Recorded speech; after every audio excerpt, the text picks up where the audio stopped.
Before the video starts and before I say anything, I want 200 likes on today's video. It is a massive target. I think it's the biggest one I've ever set. So go down there and drop a like. I want 200 likes. It'd be incredible if we could hit it. As you can see by the title today, it's a video I've been dreading to record. I've been putting it off for a while, and today I finally got the guts and the courage to record my reaction to my National League predictions. They're not as bad as I thought, but I have had some shockers at some points. And make sure to subscribe as well and turn on the bell notification and go and follow our YouTube partner Non-League Bible. As always, everything will be in the description. He's on the way to 20,000 followers, so go and drop him a follow on Instagram. He also produces the best non-league content, and it's perfect for over this transfer window period. He comes up to date with all the best news. Aldershot Town, I predicted they would finish 17th. They actually finished 20th. So I think with Aldershot this season, everyone expected them to be sort of bottom half of the table. No one was expecting them to overachieve and do really well. They survived relegation by 9 points. I think it's a season to forget for Shots fans. And they'll be looking to improve this season. Altrincham, I predicted they would finish 18th, and they actually finished 14th. So it's a decent season for the Robins, for their standards anyway. You know, they were competing up against some bigger clubs this season. They managed to get a solid 14th place. Scoring 62 goals, I think, was their key to success. They were banging goals in left, right and centre. They unfortunately have lost their top scorer, Dan Mooney, to Southend, so it will be interesting to see how they do this season without him. Barnet, I predicted they would finish 16th. They actually finished 18th, so I was near enough on this one. Anything above last season, when they finished horrifically bottom spot, was good for the Bees. They had small stints this season, you know, where they won a few games, but they were just far too inconsistent to get the spot they wanted to and to get to the level that they are able to. But like I said, in those stints they did show some good quality as well, but consistency just let them down. Boreham Wood, I said they would finish 15th. They actually finished 9th, so this is my first one where I was quite a bit off. They were on track to the playoffs, but ever since the Everton FA Cup game, they just slowly spiralled down. They lost all form, and it seemed like they lost a bit of confidence, which was a shame because, you know, on their day they were a really good side in this league. I remember thinking at one point before we were playing them, they had a few games in hand, and we were like tipping them to be contenders for the league title, but unfortunately, you know, they fell off and they couldn't pull through. But still, 9th place of Boreham Wood is a good season. They'll be looking to improve on that in the 22-23 one. Bromley, I predicted they would finish in the playoffs 7th spot, but they actually finished 10th. 10th isn't too bad for Andy Woodman's men. You know, they spent the majority of the first half of the season solidly in the playoffs, 5th and 6th, and then something just happened where they just couldn't pull through and get playoffs, a bit like Boreham Wood. They did get the FA Trophy though, so it wasn't a bad season for the Ravens. Chesterfield, I predicted they would finish 2nd. They finished 7th, so I was 5 spots off. But this prediction was going to be bang on. If I'd have recorded this in February, that was. But ever since, you know, they had the multiple injuries, they lost Chimanga, they were able to be contenders. They were being considered as going up by winning the league. But like we said, multiple things happened at the club. They had a manager change, which obviously resulted in a tactical change, which isn't ideal halfway through a season when they've learned everything under James Rowe, and then for it completely to be changed under Paul Cook didn't help them, and I think that's why they did finish as low as they did. Dagenham and Redbridge, I predicted they would finish 9th. They finished 8th, so another one where I was near enough bang on. Everyone was expecting them to obviously be around that 10th, 9th place mark, as they always do each season. They did become a bogey team to many of the clubs this season. They had a great home record, and they weren't a bad side, and I thought at the end they were going to give it, well, they did give it a real go, and I thought they might have had that slight chance of getting playoffs. It's a solid season by Daryl McMahon's men, and I can 100% see them pushing for playoffs next year. Dover Athletic, I predicted they would finish 23rd, and they finished 23rd. I've got one right, thank God. But again, it was an easy one to predict. With its minus 12 point deduction, there was no hope in them finishing above bottoms, especially when they didn't have the strongest of squads. I think without the point deduction, they would have got relegated either way. They did give a few big teams a real run for their money though at the end of the season. Chesterfield, Wrexham, They just lost to Dover. You know, I thought they were a decent side. Michael Ghiazzi as well. What a player he is. He's attracted interest from Chesterfield from having that good season at Dover.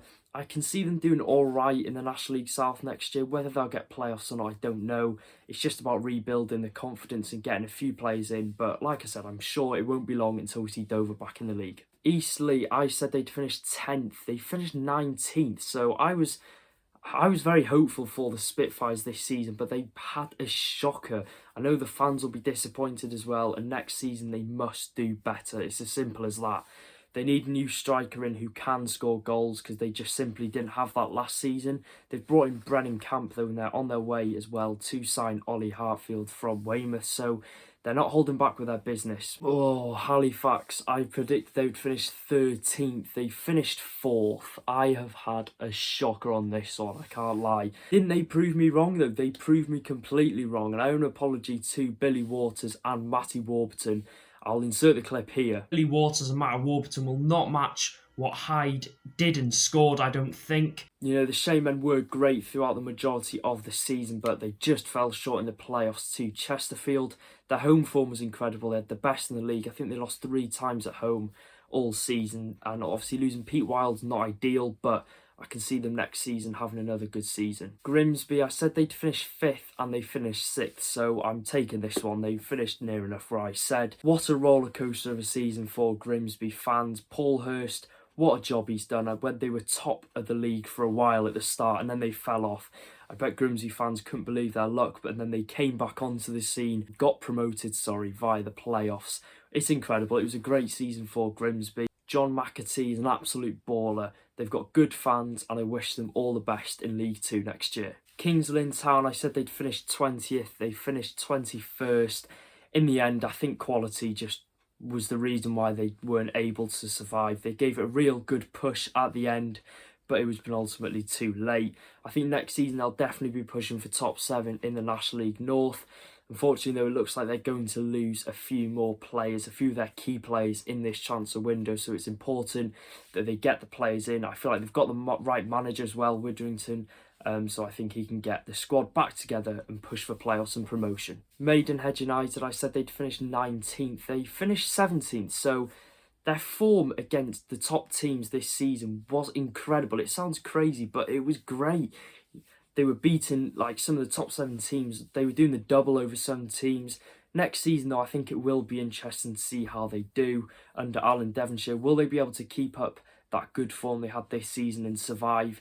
Josh Kelly, for me, was a standout player for them. Absolute goal machine. Whether they'll keep hold of him or not, it will be interesting. Notts County, I predict they'd finish 3rd. They finished 5th. I think we always knew they were going to be in the playoffs this season. Obviously, Ruben Rodriguez and Kyle Wotton's goals sort of carried them to that 5th place. They have lost Wotton, though, which is a shame, but they've replaced him with Langstaff. So it will be interesting to see if he can fill Wotton's boots. I can probably see it being the same again next season for the Magpies. Solihull Moors, I said they'd finish 12th. They finished 3rd. I had no hope for Solihull this time last year, but again, they proved me wrong. From start to finish, the Moors were consistently consistent.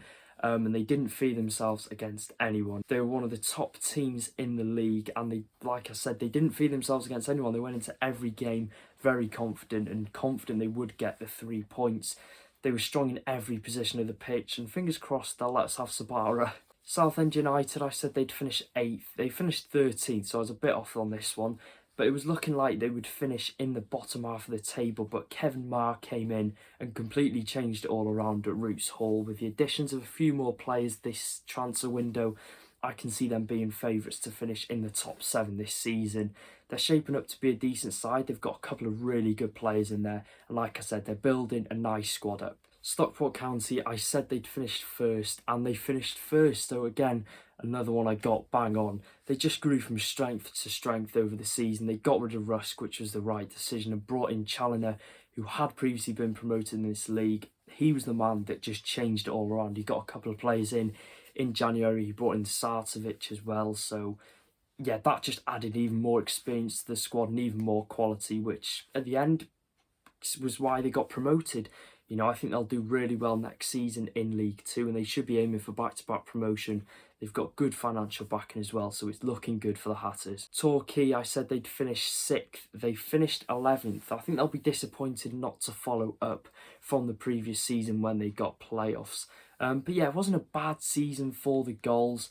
I'm just not too sure what happened to them this season from the last season. Armani Little was a diamond in the rough for them, but he has left to Forest Green. So next season, I think they should be aiming for that top 10 finish. Wealdstone, I predicted to finish 21st. They finished 16th, and I think they surprised a few people. I think that's fair to say. I thought they'd go down, but they finished mid-table, which was good for them. They were just 6 points off 12th spot. So yeah, they were a tidy little side. Can they match this next season?